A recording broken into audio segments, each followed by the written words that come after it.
See, I know of a young man who had a degree in university in sociology, traveled back to his village and started tomatoes cultivation. As I talk to you right now, he has about that kind of 10 hectares of tomatoes cultivated. He doesn't even know where he kept his degree in sociology.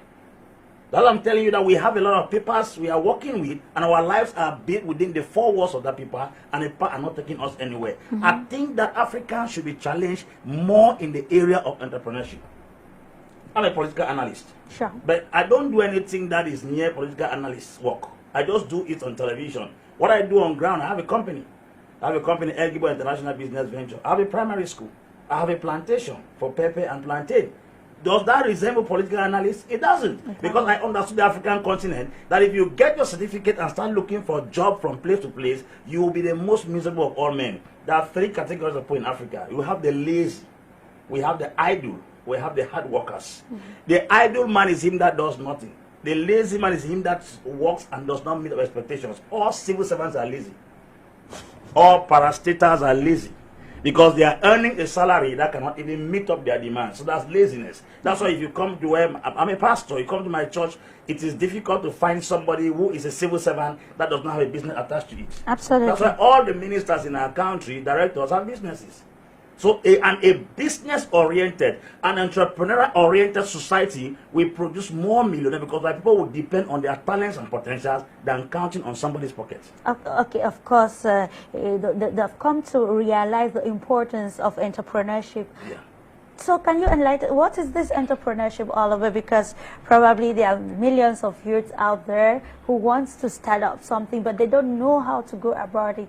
We're talking about startups, and how can this help in transforming the continent Africa? We're talking about economically transforming the continent. The local definition given to us in secondary, high school, University of Entrepreneurship is sole proprietorship. That's one man's business. But that's a very nonchalant and very minimal way of defining that subject, entrepreneur. An entrepreneur is somebody who is able to take risk and create and dare in an area nobody has dared before. That's an entrepreneur. And we have a challenge in Africa that most youths are very afraid, even to get married. African youths are afraid to get married. You say, I can't feed myself, how can I get married? I don't have capital to do business. Let me say this on air, please. I'm not teaching, but I think I should educate Africans at this level. The highest resources on earth is not material resources, mineral resources, or financial resources. It's human resources. Human resources. It's human resources. It's a write your vision, make it plain, so that anyone that reads it will run with it. Money doesn't run vision, people run. They say where there is no vision, people perish. Sure. That is in other translations, say where there is no vision, people go rioting. When you see so much rioting in Africa from one nation to another, it's because our leaders lack vision. We have people who are leading who have not read anything in leadership. That's the reason why we have to start by, first of all, decolonizing and changing the minds of Africans. Yeah. Every reader today is a leader tomorrow. I think that is what we have to begin with Africans. Africans should not go to the field. A young man asked me during my one-on-one session with some of the mentees that we're having an opportunity to talk to. He said, I want to enter into this business. What do? I said, don't enter into the business. Go and sit down under somebody who has had practical results in that business. Because we think business is capital. Give 100 million to an empty-headed person. They will come back home with bare foot. Give 10,000 to a loaded-minded person, he will come up with an enterprise. So the thing we have to do now is to create more entrepreneurial trainings. More.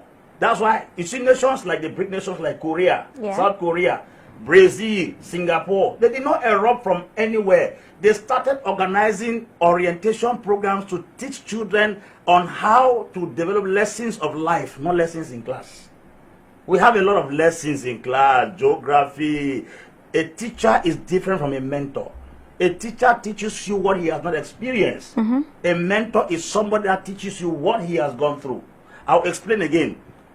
We have coaches in life. A coach is never in the field. A coach is like a signboard. A signboard tells you where to go, it doesn't go with you. But a mentor goes along with you. So Africans need mentors in different fields and specialties in life to educate them. If it will cost the government to bring expatriates out of the country to mentor us in particular field, money is not too much when it comes to impacting the minds of people.